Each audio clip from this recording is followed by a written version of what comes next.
Welcome back. How was spring break? Yeah? Is spring break worth it, or would you rather just get the semester over a week earlier and not have the taste? This is Geography 10, Lecture 13. I have skipped ahead in the PowerPoint presentation to slide number 12. I wanted to put these questions up here to get us started talking about the movie that we watched just before break. Any of you who didn't pick up your midterm exams after class last time, they will be returned to you in sections this week. If you need them or want them sooner than that, you should talk to your GSI before section. I don't believe they're here right now this minute, correct? The other exams? All right, David has the ones for David and Jessica's sections with him. What did you think of the movie? Got some questions up here. What are the links between the coffee producers in Ethiopia and the coffee consumers in the U.S., Europe, etc.? What are the effects of those links for the producers? What position are the producers in vis-a-vis merchants, processors, and consumers? What can we learn about capitalism and globalization from this case? Any of you think about the movie during break? Have any specific encounters during break that made you think about the movie? Yes? Who said yes? Nobody wants to talk? Hey, were you familiar with this kind of thing before?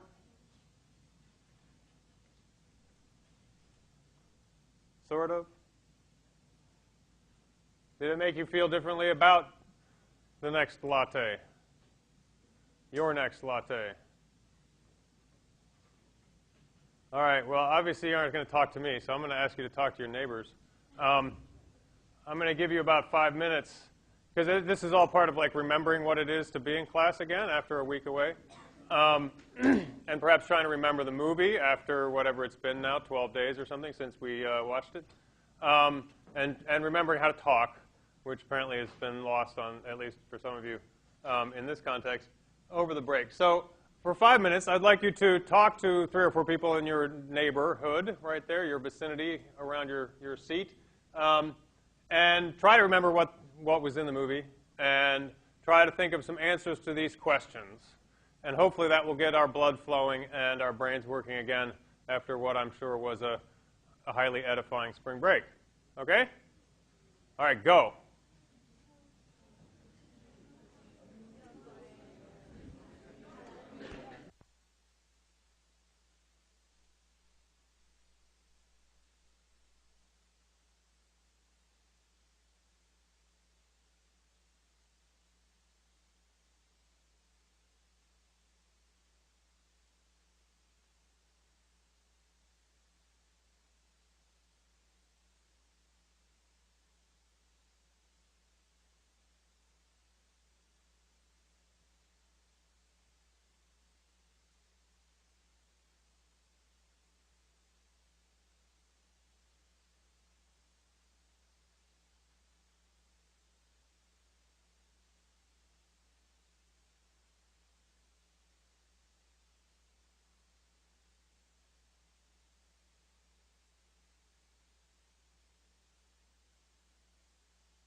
Okay, is that better? Who's got an answer to question number 1? Or if you want, you can just share your reactions about the movie. Your thoughts. Did you enjoy it? Yes. Good. We got one person down here who's remembered how to talk. Brilliant. What are the links between coffee producers in Ethiopia and the coffee consumers in the U.S. and Europe? Yeah. It's interesting how we're so removed from where the coffee comes from, and yet it's such a staple. Okay. And it sort of shows how powerful we are as consumers, because if there wasn't a demand for the coffee at a cheap rate, then they wouldn't be supporting the coffee producers in Ethiopia. So I think it shows that it's a really negative portrayal of what's happening, but I think it shows that we have a lot of power as consumers to make a difference. Okay. So coffee is something we're used to having pretty much every day, or at least it's available to us every day. And it's so available as to be sort of unremarkable or normal, and yet it's actually produced in places way far away by people that we aren't likely ever to see. And the demand that we have, that we can exert through our purchases, is extraordinarily powerful. It's, collectively at least, it has the power to organize all kinds of people in these very complicated markets of wholesale distribution and processing and elaborate ways of producing it. It's nice that we get, the really finest Java jerks, or whatever you want to call them, baristas, in the world to help us enjoy just how perfect our lattes are. What about that power of the consumer? Do you feel like that was sort of the message that the movie ultimately delivered to us, that we as consumers have the power and perhaps even the responsibility to try to do something about this? Yeah. Well, one thing this reminded me of, actually, last semester I worked at elementary school in Oakland. Uh-huh. It was a third-grade classroom, and they had a whole lesson on fair trade chocolate Uh-huh. for third graders. A third-grade lesson on fair trade chocolate. And it was completely targeted to them, where they had samples of chocolate and multimedia aspects. And Multimedia, yes. went home and were like, oh, is Reese's fair trade? Let's throw it all out. Is there such a thing as fair trade Reese's? I don't think so. So they actually threw candy away? They went home and this one girl was telling me that she went home and demanded to her parents that they only eat fair trade chocolate from then on. Wow. And that's starting from such a young age, and that's in our local community, which Uh-huh. shows the power that we have to make a difference. So the household where that little girl went home and told her parents to stop buying other chocolate, do you think that had an effect on world chocolate markets? No, but if everybody Okay. that generation. Okay, that one family can't have that big of an effect. But if everyone were to do that, do you think that's possible? I don't think it's possible for the adult generation of today to necessarily make a huge difference. Uh-huh. If we start with the younger generation and just have it ingrained in them, Uh-huh. I think it is possible. Okay. Yeah. I think it actually is really possible. One example of people making a difference is anti-apartheid. People being educated their parents about it. Okay. And that created huge So So the same type of idea used to education, selective purchasing. okay.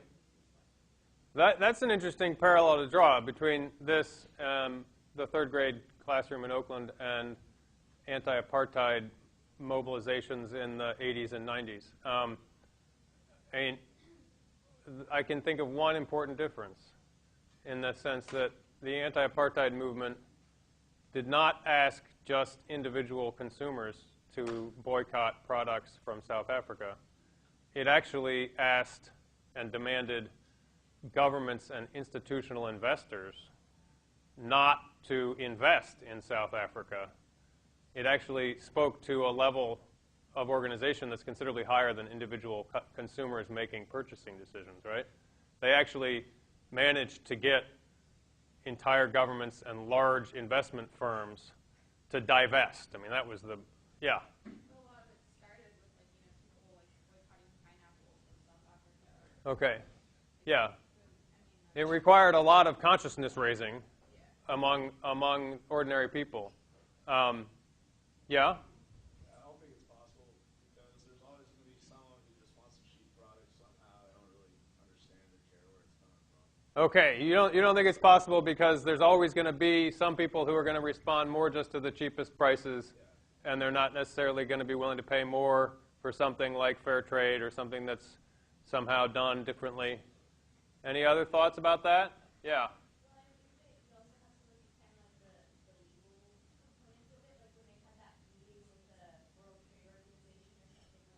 Okay.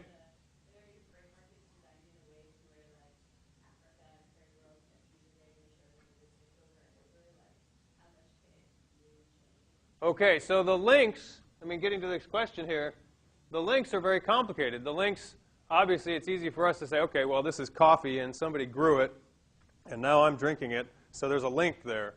But those links are actually not just buyers and sellers of coffee, but also governments and international or transnational, multinational organizations like the World Trade Organization that set the terms or the framework within which international trade occurs, right? And you can also imagine that there are national governments, even local governments, who've got certain responsibilities to, for instance, regulate the conditions under which coffee is grown or workers on coffee plantations are treated, or the conditions of the factories where coffee is processed. And there are lots and lots and lots of people and different levels of both markets and governments involved in this.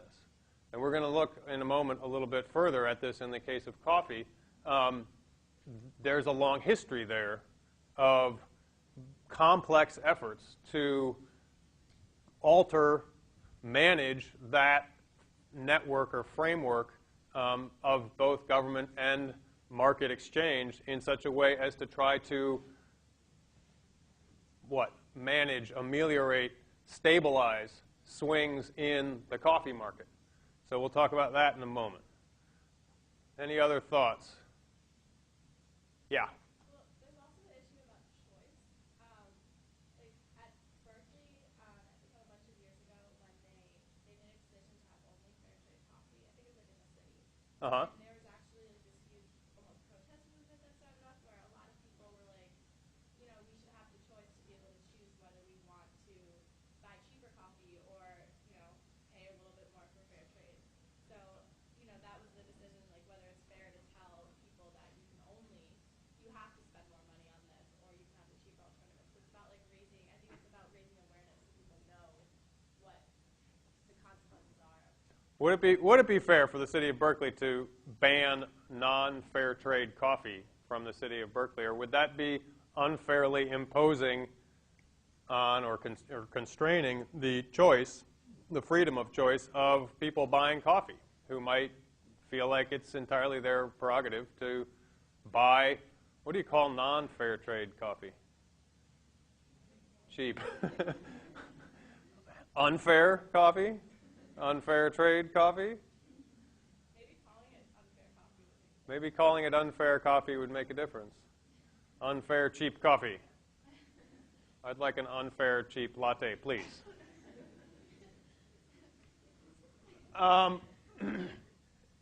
What about those coffee growers in Ethiopia? What did it say? What portion of the $3 that you pay for a latte ends up in the pockets of a coffee grower? It was written on the back of the box for the DVD, which is why it's easy for me to remember. I think it said 3 cents. So 1% of the purchase price of a latte. Is that unusual for agricultural producers? Any idea? What percentage of the money that we spend on food in this country goes to farmers or food producers themselves? Anybody know? Anybody want to guess? 1%? It's actually, I think it's more like 7.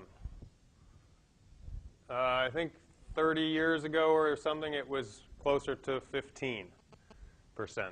If you go back 50 or 60 years, it was up around 30 or 40%.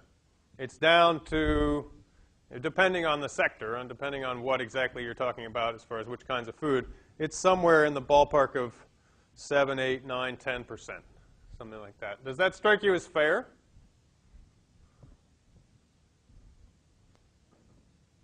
Any thoughts? Where does most of that money end up? In the hands of which link in the whole chain from growing food to consuming it? Yeah. The processing. The processing, the packaging takes up a much larger portion of it.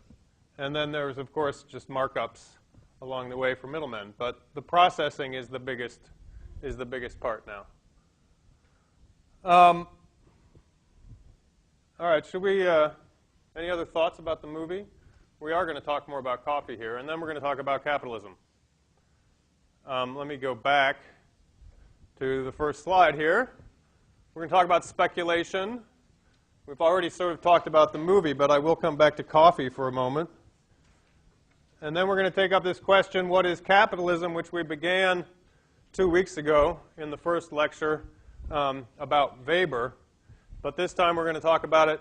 We're going to ask how Karl Marx conceptualizes this question of what is capitalism and try to relate that or try to use coffee as a way of illustrating some of his arguments. There is a map quiz next week on sub-Saharan Africa. I posted the map and the list of items for that quiz to BSpace yesterday morning.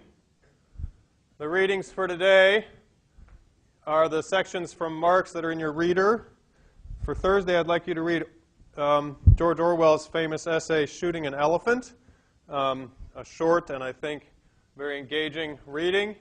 For next Tuesday, Chapter 2 of Delaney.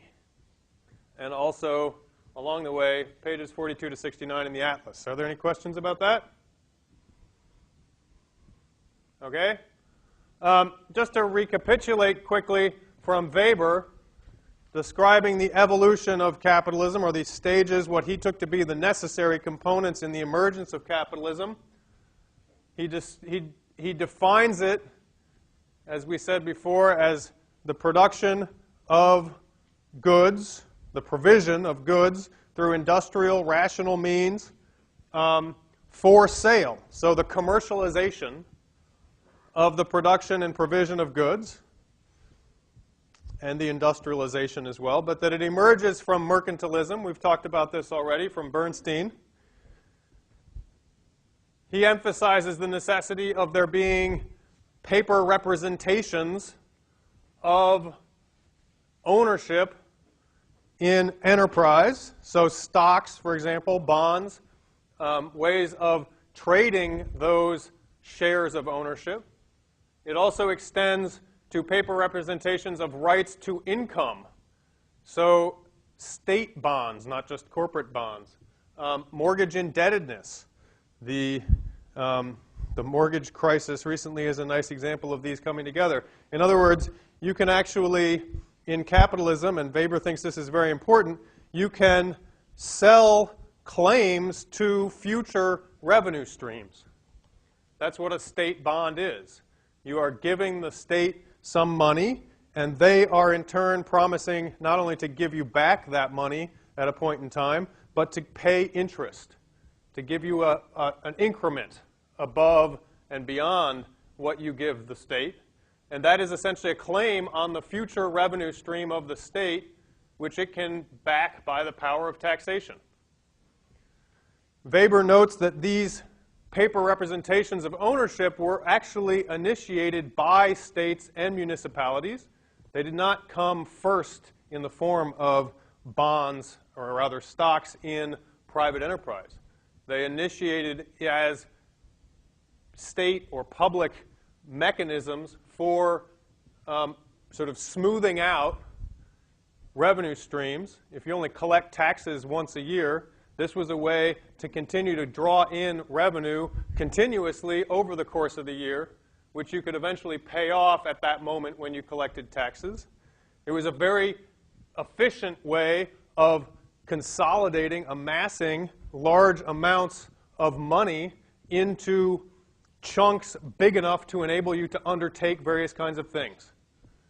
Big things, like raising and training and equipping an army, for example, or various kinds of public works that you might want to undertake for your municipality or your state.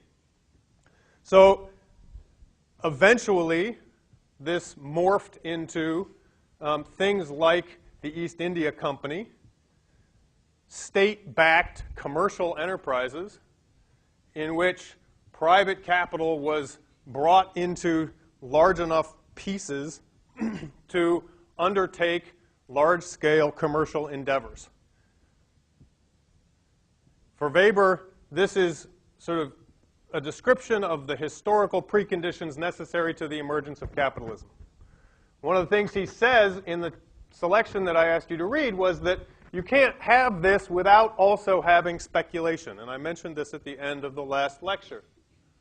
That speculation is an unavoidable characteristic of capitalism, made unavoidable by the very paper representations that are necessary to make this system work. And here the key thing is not so much that ownership or productive capacity is represented in paper or owned through the ownership of paper. The key thing is that those shares, those pieces of paper, can themselves be bought and sold. So that even if the factory that they represent sits there and doesn't change, who owns that factory can change. And in fact, how much that factory is worth can change. Because that factory's worth is measured by the sum total of the value of the pieces of paper that represent that factory. And that is a separate market. It's a stock market, for example. And people can buy and share their pieces of ownership in that factory based on their predictions or estimates of how much money that factory is making now and how much money that factory might make over time in the future. If there's a boom going on in a certain product, a factory that makes that product is going to get more valuable, and that's going to express itself through rising value in those pieces of paper, even if the factory itself remains utterly unchanged. So this, Weber says, generates recurrent crises. Crisis is endemic to this form of organization of the economy.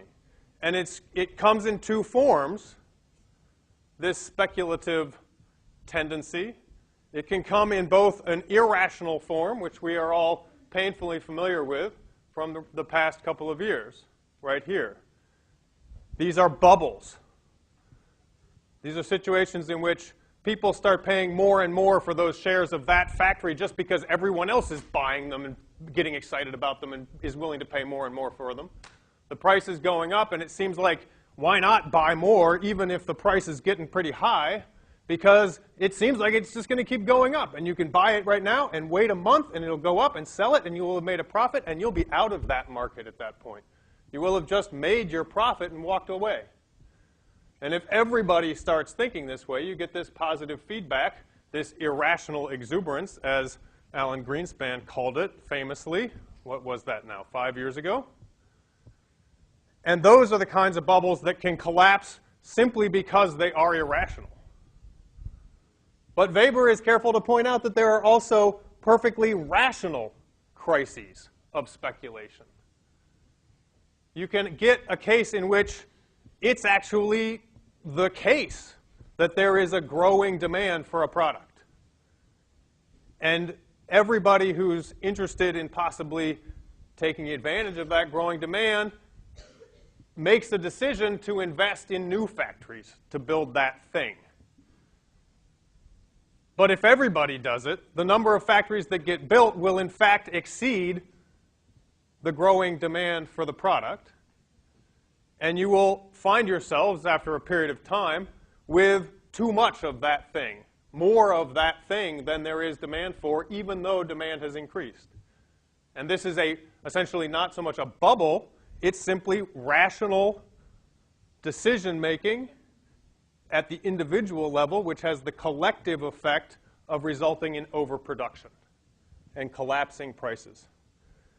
And Weber, as we discussed, suggests that this is a really radical change in the organization of the economy, precisely because these crises are now essentially internal to the human component of the economy and are not the result of acts of God, droughts, pest outbreaks, that kind of thing. That you no longer can point somehow to nature or God and blame those quasi-divine or impersonal forces for a crisis. Now the crisis, when it happens, is in fact the result of human activities. But Weber doesn't go much farther than that in terms of diagnosing the internal workings of this system. He recognizes that it's a radical new system and that it's remarkable in its ability to produce things and organize people, but he doesn't attempt to analyze it internally much more than that. And that's where it's going to be helpful for us to think about Marx. Just a couple of quick illustrations. This is one that I don't think I quite had time to flesh out for you in the last lecture. Here are some depictions of sugar plantations, sugar production on plantations.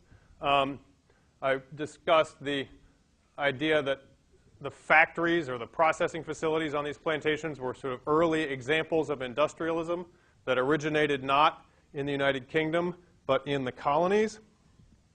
I showed you these graphs depicting the radical increase in sugar consumption in the United Kingdom over time as these plantations became larger and larger and more widespread, and sugar became a cheaper and more ubiquitous part of the British diet, suggesting that this was unevenly distributed between the wealthy and the poor, and also pointing out the way in which it was highly sensitive to various kinds of external perturbations such as wars. Now, this graph was also, I believe, in one of the earlier lectures, but I didn't have time to discuss it at any length. This shows prices and the change in stocks, which is to say stockpiles, of sugar in the world market. And the point here being that you get this sort of lag effect between a spike in prices, which induces investors to increase capacity. Right? If prices go way up and you're a sugar producer, that gives you a reason to plant more sugar. But you can't harvest that sugar right away. There's going to be a period of time that passes in which those new sugarcane plants have to get established and grow. It's several years before you'll actually have a crop. And so it takes a little while for a production to increase and create this spike in the stock, the supply of sugar. And of course, processed sugar doesn't go bad, right? Unless it gets damaged in some fashion. So you can, in fact, stockpile it. And what happens is that if there's a big glut of supply, prices will collapse. And you will see a decline in the world supply until prices inch back up again and induce people to produce more. So this is an example of rational speculation in Weber's framework, right? And it's a current phenomenon. It happens right here in our world right now with all kinds of commodities, particularly agricultural commodities, but also other commodities that likewise require a period of time between the decision to invest in production and the actual production coming online on the market. Are there any questions about any of that?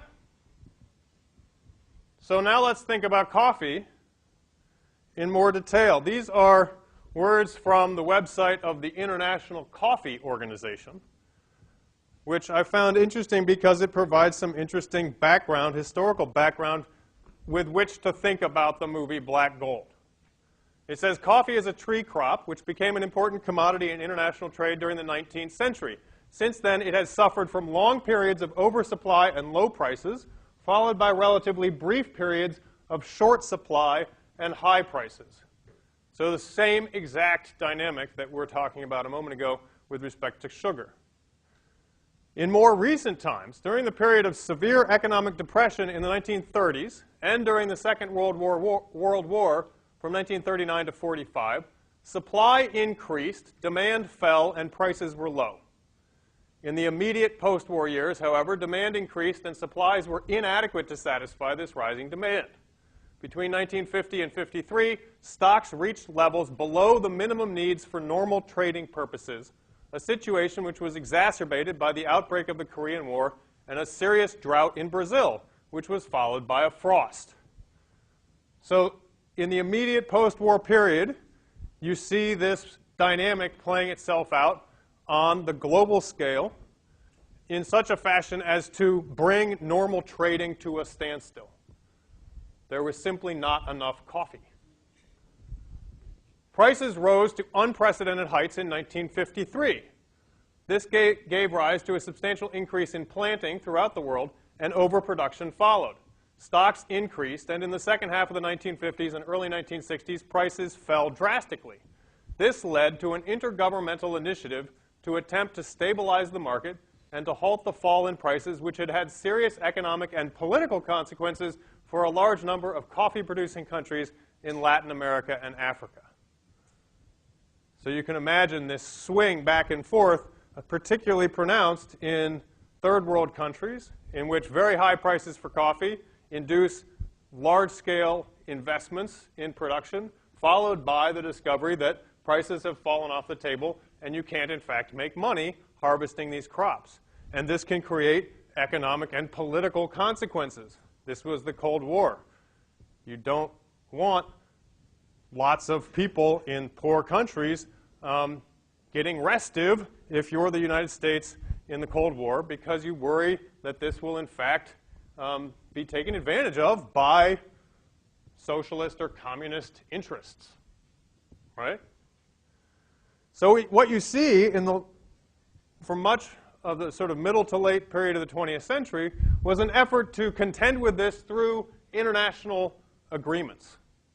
Governments and coffee producers coming together and trying to formulate a framework that would moderate these swings, these extreme boom and bust swings. So they implemented a series of international coffee agreements after 1962. The agreements reached in 76 and 83 imposed export quotas in order to stabilize prices. It said, okay, we're going to allocate quotas to different countries of the world. We're going to say this is how much you are allowed to export. And obviously, coffee, because it's grown mostly in the tropics and consumed mostly outside of the tropics, it's very much about international trade, right? So if you can allocate certain amounts to the different countries that produce coffee and say you're only allowed to export this amount, that will necessarily dampen the amount of investment that is made in that country into production of coffee and prevent them from over-investing, because beyond some point they can't export it anyway. These quotas were designed to be lifted, suspended automatically if prices got too high.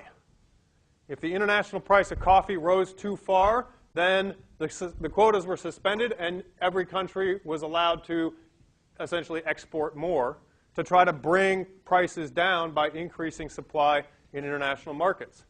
If prices then fell, the quotas would be reimposed. So what you have is a political agreement that is intended to minimize the swings, the sort of overshoot between production and demand, and stabilize prices so that people growing coffee don't find themselves making no money at all. Now, the quotas were suspended in 1989 at a period of high prices, and there has been a failure ever since then to reach a new coffee agreement. Any idea why? Why might this be different in 1989 or after 1989 than before? The fall of the Berlin Wall. The end of the Cold War. There was no longer a sort of galvanizing, overarching need or perception of a need in the West, specifically the United States, to maintain this system whose purpose was to essentially stabilize coffee prices for people in third world countries. And you can read more about this on the website if you want to get into all the nitty-gritty details about the negotiations and the inability of this international framework to be revived and reimposed. But this is the context in which you should look at black gold and understand what's going on. This is what creates the larger conditions in which those coffee producers are attempting to make a living. And it's a nice illustration of Weber's arguments about speculation. So that brings us to these questions. It's probably about time for a short break. Yeah, let's break for 5 minutes, and then we'll come back and talk about Marx.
Okay.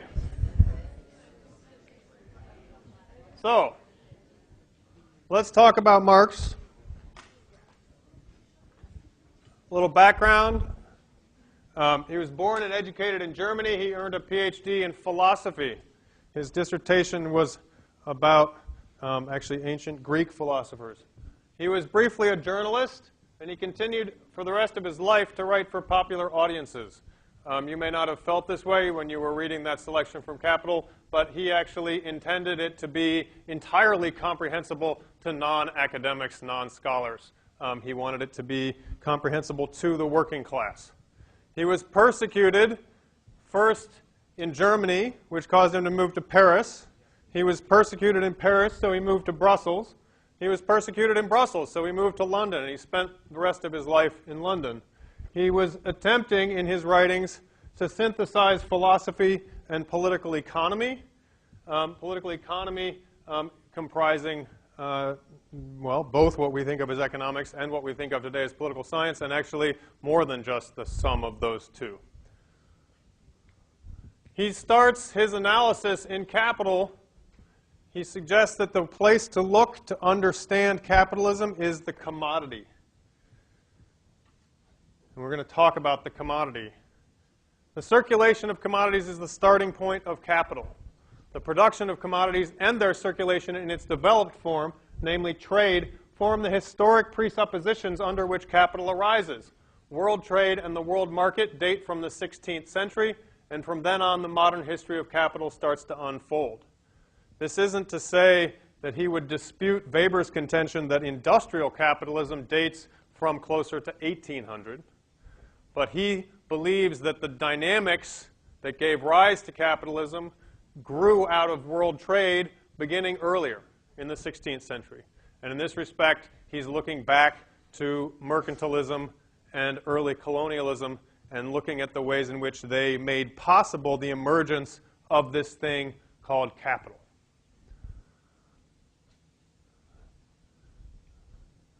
He suggests that commodity exchange gives rise to money. Money is useful because it facilitates the exchange of commodities. He says it is also the first form of appearance of capital. All new capital steps onto the stage, i.e. the market, in the shape of money, money which has to be transformed into capital by definite processes. Money in and of itself is not capital. Only money used in certain ways is capital. And in order to become capital, it actually has to go through a process of transformation. And he's going to attempt to understand that process of transformation and describe it for us, conceptualize it for us in a way that will explain the dynamics of that process. He suggests that we should understand the commodity in terms of two factors or two dimensions, aspects: use value and exchange value. Normally he uses those two terms, use value, exchange value, use value, exchange value. I put exchange here in parentheses because in some respects value for him is defined more closely along the exchange value axis or dimension, so to speak. He's actually going to offer a theory or a definition of value that differs from what we might generically think of as, that which is valuable. And it has to do with the fact that both of these factors, both of these aspects come together in commodity production under capitalism in a way that's new. So what is a use value? He says it's a thing which through its qualities satisfies human needs of whatever kind. The emphasis here is on qualities. It's a thing that has certain concrete, particular attributes that are useful to satisfy a human need. In other words, that has to do with the qualitative makeup of that good, And the fact is that those qualities make it different from other goods.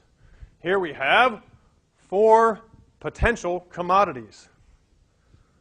An apple, a pair of boots, a pair of rather crazy-looking sunglasses, and a bale of hay. Each of these 4 things can satisfy a concrete need, right? If you're a horse and you're hungry, that bale of hay or perhaps that apple are useful to you. They have value to you because you can eat them. If you're a human and you don't have a horse or a cow to feed, that bale of hay is of less use to you, right? It simply doesn't have the qualities that we would want for our own food the way maybe the apple does. The apple is qualitatively different from the bale of hay. They're all different from each other. The pair of boots fulfills a concrete need for you, and that means it has a use value for you. So emphasis here is essentially on the qualitative difference of all of these goods.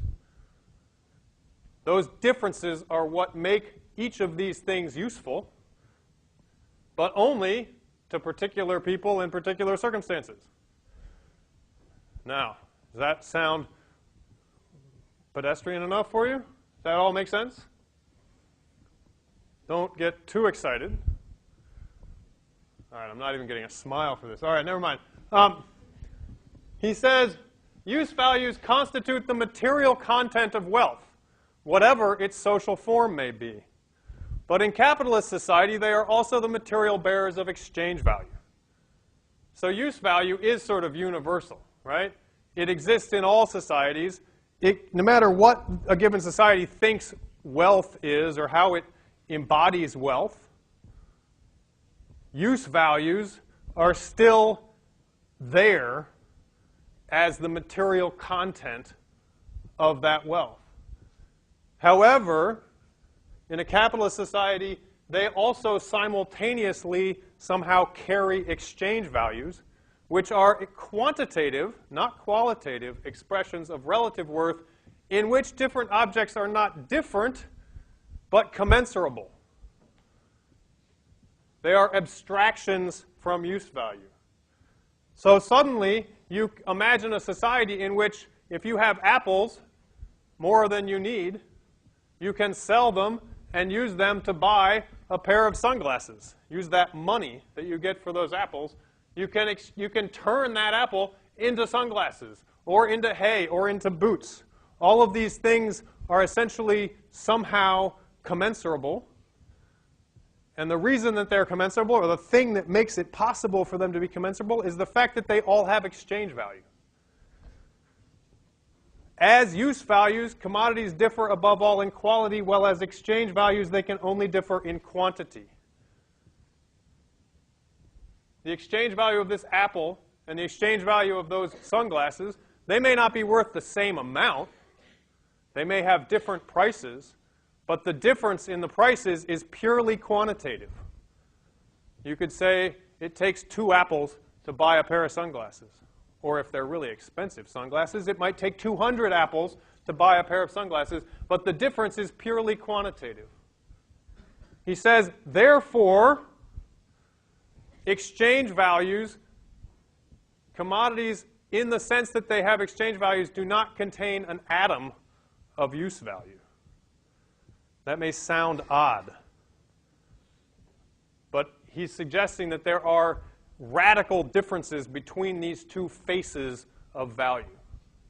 In one, they are non-commensurable, and they are valuable because of their particular concrete qualities. In the other, they are commensurable, and they differ only in quantity. Are there any questions? Is this like a totally bizarre philosophical argument? More or less? Let's see if we can make more sense of it. Think further about this. A thing can be a use value without being a value.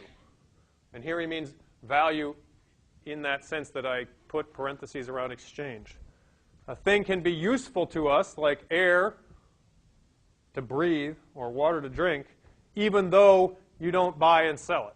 It doesn't have an exchange value. If it doesn't have an exchange value, it does not carry or bear value for capital. But it's still useful. A thing can be useful and also be a product of human labor without being a commodity. If you grow your own food and use it to feed yourself and your family and you don't sell it, that food is not a commodity. It has a use value, but it doesn't have an exchange value because it's not entering the market. In order to become a commodity, the product must be transferred to the other person for whom it serves as a use value through the medium of exchange. So you think about those coffee growers in Ethiopia making decisions about what kinds of things to grow. Some of what they're growing, they intend to sell into the market and make cash for it. Some of what they're growing, they intend to sell locally rather than into international markets. Perhaps that's where they can do a better job. But some of what they decide to grow, they probably intend simply to use to feed themselves. And that's a decision actually between commodity production and non-commodity production. So what I asked you to read from Marx is his discussion of this transformation. How does money become capital? And why does this matter? He says there's a general formula for capital, which is this. You start with money, you turn it into commodities, then you sell them, and you end up with money again. But this little apostrophe is there to indicate M prime rather than M. The amount of money you end up with is supposed to be greater than the amount you started with. And that's what that little prime is intended to indicate. He suggests that there are contradictions in this general formula. Namely, how can the exchange of equivalents produce a surplus? How can you end up with more money at the end than you started with if at each stage you simply exchange equivalents? You exchange a certain number of apples for money, and the money is equivalent in value to the apples. You exchange, well, I'm sorry, I started at the wrong place. You start with money, you buy some apples. You use them to produce, say, apple juice, and then you sell the apple juice. You sell it for what it's worth. You buy the apples for what it's worth. You buy everything else that you use to make the apple juice for what it's worth, and yet somehow at the end you've got more money than you started with. How can that happen? And Marx's answer is that one of the things you buy to produce the apple juice and turn the apples into apple juice is labor, labor power, and that labor power is a commodity that you can buy for its equivalent in money, but the use value you get from it will be greater than the exchange value you pay for it. And this, for him, is the origin of exploitation. This is his explanation for how value is produced. How you can have a system in which everything gets traded for its value, its equivalent value, and yet at the end you have more value than you started with, if at least you are the capitalist.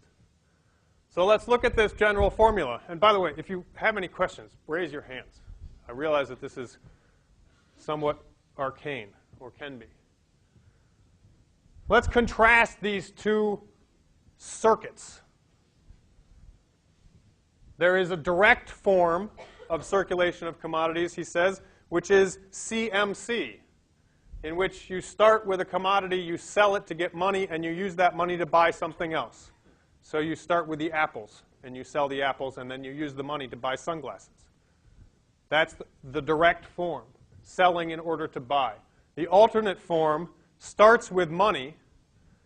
You convert that money into commodities, and then you sell those commodities for money, buying in order to sell. That would be a case in which you start with the money, you buy the apples, and then you sell them, maybe transformed into apple juice, in order to end up with money again. If you contrast these two circuits, you see that they are actually not just sort of nice, simple inversions of each other, but they are radically different.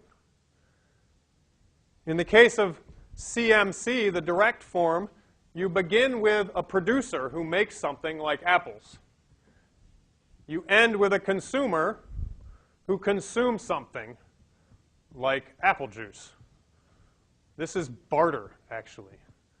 So let's imagine that you start, it's barter mediated by money. So it's not barter, but it's got a similar ethos. You have apples, you want sunglasses. So you sell them, you get some money, you buy some sunglasses, and you consume those sunglasses. You put them on your face and you walk around. You use money in this case simply as a means of facilitating this transformation from apples to sunglasses. And it makes sense because you don't want the apples, you want sunglasses. And if you can convert a certain number of apples into an equivalent value in sunglasses, then you've got what you want. And presumably, the person who gave up the sunglasses didn't want them as much as he or she wanted something else. And so everybody benefits by ending up with some use value that they lacked before. And that's the reason that the exchange happens at all. If we contrast this with the other version, the alternate form, you are beginning and ending with money, the person holding money. In this case, over here, it's probably two different people, one person who wants apples and one person who wants sunglasses. In this case, it begins and ends probably with the same person who started with money and gave it up to buy some commodity and then gave the commodity up to get money again. The money is the goal of the transactions, right? To this extent, it's absurd for the two amounts of money to be the same. If you started with $100 and you ended with $100, why would you have bought apples and then sold them again? You could just as well have sat there with your $100 and gotten the same result. So it only makes sense to do this if the amount of money in your pockets grows. Meanwhile, the use value of the commodity that you use to transform money back into money again is essentially irrelevant. Because what you're looking for is money. Who cares if you got it by buying and selling apples or sunglasses or hay or boots? There must be a growth in M. There must be M prime in order to make the whole series of transactions have any sensible logic. This is how he arrives at the general formula for capital, in which the amount of increase is surplus value, and this surplus value is the point of the whole set of exchanges. This is the motive, to start with money and turn it into more money. Yes? Didn't you say that someone who starts with money and ends with money is eventually going to use that money to get something else, and so they aren't really, the end of the transaction really isn't the money, but what they use it for later? True. The person who makes it through this process and ends up with more money isn't going to eat the money. Right. They're going to use that money to buy other things. And to that extent, there is some kind of other purpose to which that money can be put. Very true. Marx is nonetheless going to insist that this transformation, this series of transactions, is at the core of what makes capitalism different from other systems. And he's going to go on to say that, in fact, the person who does this certainly will use that money to buy other things, but will simply repeat this equation, right? They'll start with a new amount of money, and they will very likely use it to buy things and then sell them, or produce something and sell those things, and repeat the process. Or at least that is the imperative to which the process is subordinate, essentially. And if you think about the way corporations think about their decisions, yeah, they use some of that money to pay their employees, pay their stockholders, dividends, things like that, but then they reinvest, right? And if they have too much money and they need to reinvest in some other line of work, they typically do that, right? So Marx's point at the end is that this process, because it is quantitatively driven by this abstract value, is inherently unlimited. If everybody worked within the CMC framework, nobody would need more C at the end, more commodities at the end than they can consume, right? You would trade to get enough apples to feed your family, to get enough hay to feed your livestock, to get enough boots to put on your feet. But once you had those things that you need, there would be no need to continue the process. So there would be an inherent limit on the overall amount of stuff that is produced, because it would only be enough stuff to satisfy the needs of the people involved. But if you have a system in which this is the predominant, prevailing transformational dynamic, it is essentially infinite. I mean, Weber's definition of capitalism is precisely that this is the prevalent, predominant way of provisioning goods to people. Marx's point is it is no longer bound by the actual concrete use value needs of the people. It's now, it has a dynamic within it that is limitless. He sees contradictions in this. Barter benefits both parties, but this is irrelevant in the general form of MC M', because the party at the beginning and the party at the end is in fact the same person. There's no need for it to benefit both parties. If equivalents are exchanged, we still have no surplus value. He suggests in the simple form of CMC, at the end you don't have more value than you started with. The apples were in one person's hands to start with, and the sunglasses were in the other person's hands. They have switched places, but you still have the same apples and the same sunglasses, and therefore no net increase in value. There may be an increase in the utility for each party because I wanted sunglasses and you wanted apples. But the value has not changed. Circulation, or the exchange of commodities, creates no value. This is Marx's way of proving that no new value is produced simply by buying and selling goods. Value, he says, is produced when you produce goods, not when they simply change hands. Mercantilism, in this framework, this conceptualization, cannot produce value in the capitalist sense of value, because it is simply moving goods around. It is not producing goods themselves.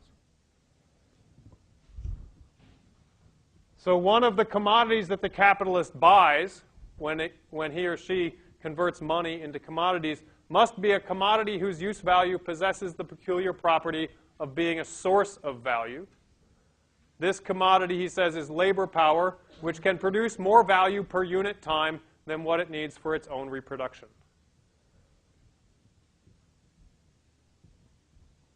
So the capacity of labor power to essentially produce a surplus is harnessed in this system to the production of this abstract value rather than simply to the production of use values. We can picture the farmers in Ethiopia. They have the capacity with their labor power to produce more coffee than they can consume, to produce more of other crops than they themselves can consume, to produce a surplus. However, in this, that begs the question of who gets that surplus.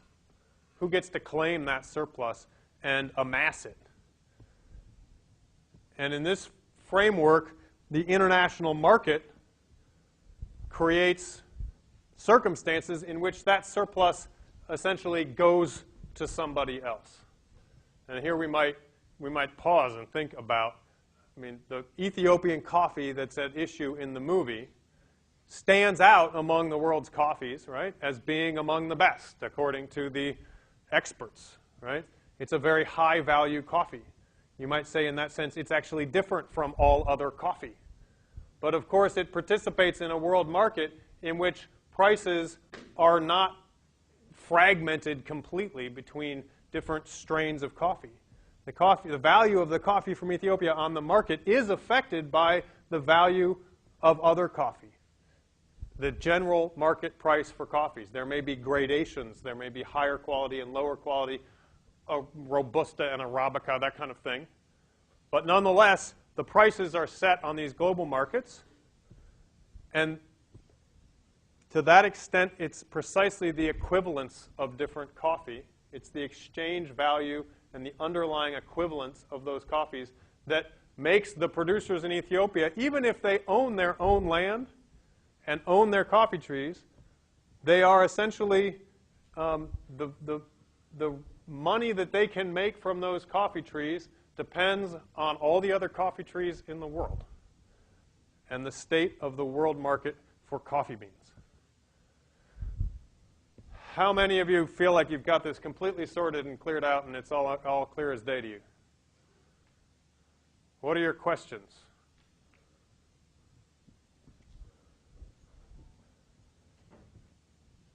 In one of the more famous lines from Capital, Marx sarcastically remarks that circulation and exchange are the exclusive realm of freedom, equality, property, and Bentham. What does he mean by that? Anybody know? Anybody know who Bentham was? Yeah. Jeremy Bentham. You don't know what he did or anything, but you know his first name. All right. Anybody else know anything about Jeremy Bentham? We've got his first name now. Yeah. He was the sort of figurehead of utilitarianism. What is utilitarianism known for? A definition of happiness, which was the greatest good for the greatest number. He suggested that the way we should think about the ideal society was to try to achieve the greatest good for the greatest number. That we should think about utility, and we should maximize utility, which sounds perfectly logical, right? That we should try to achieve that. That was he was counterposing this to ideas of society modeled on principles of morality, for example. That the greatest society, the best society, is the one that lives closest to the golden rule, for example, right? Or that it should be understood in relationship to God. He said, no, society should be, we should aspire to a society in which utility is maximized. And in so doing, he tacitly suggests that everyone's utility is equivalent and of equal importance. And it's simply a question of sort of optimizing the distribution of utility among people. And he was arguing for liberal democratic capitalism, essentially. He was arguing for a market system in which supply and demand would distribute goods and services according to the sort of interests and individual preferences of everybody participating.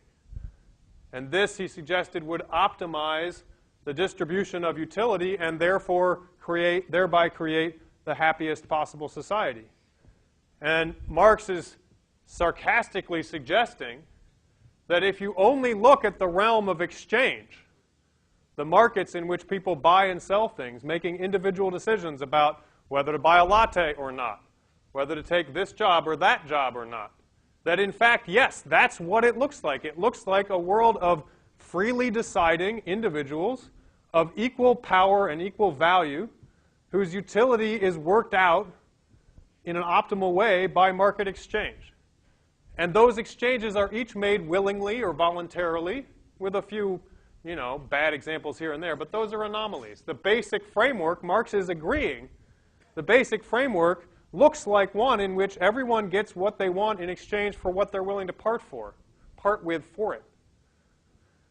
And to this extent, it is about freedom, equality, property, everyone having their own property, including their bodies and their time, that they can buy, sell, exchange as they see fit, and Bentham. However, Marx is not convinced that this is in fact all that's going on.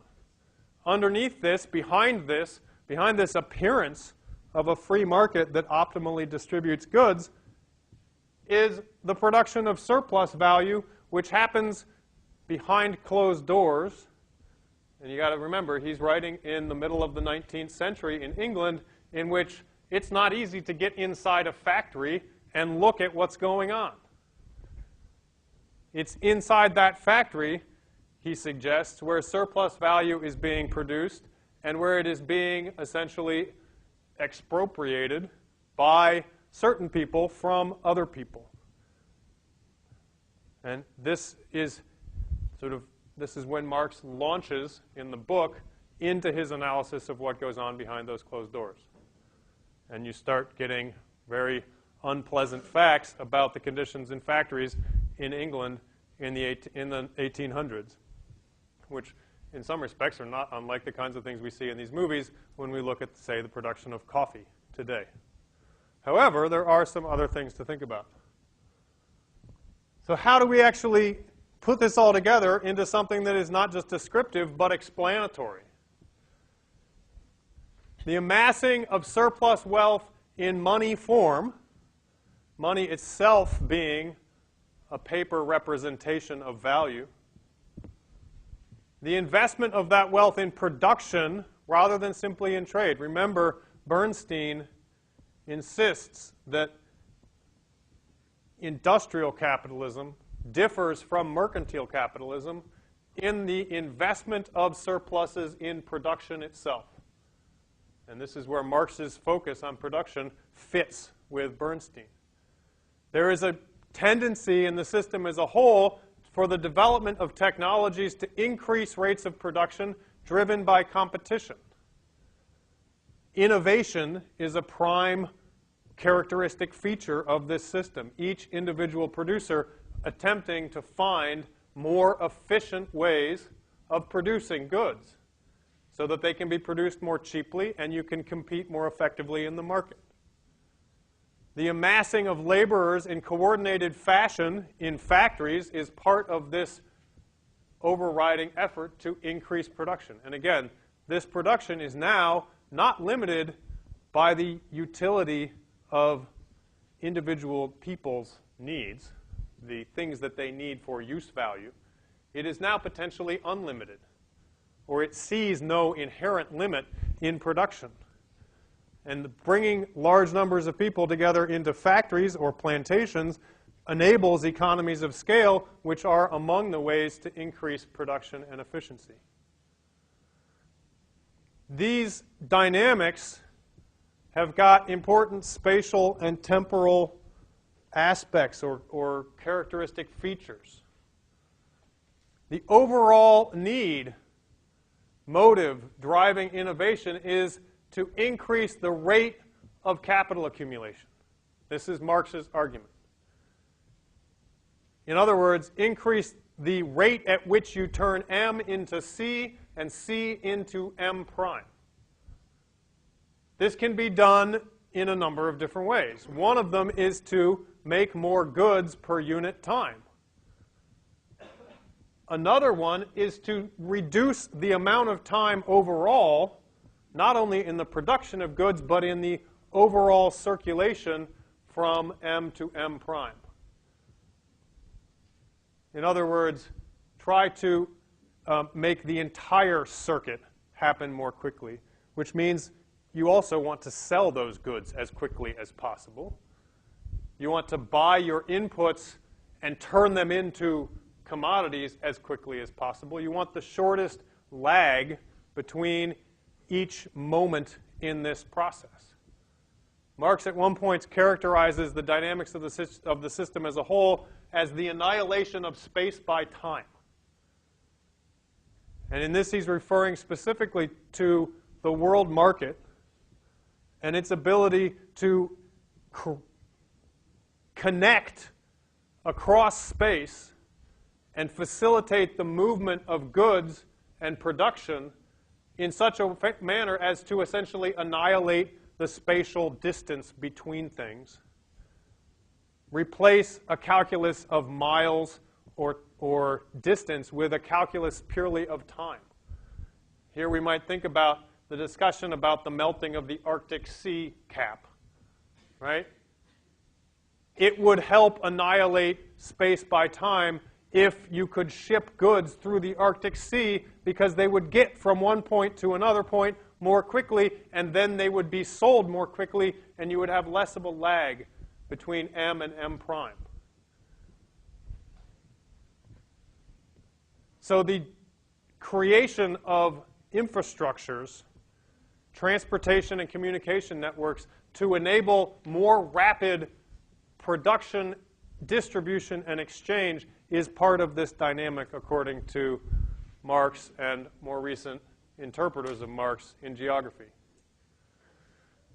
So you see a tendency towards both external and internal growth. Oh my God, we're out of time.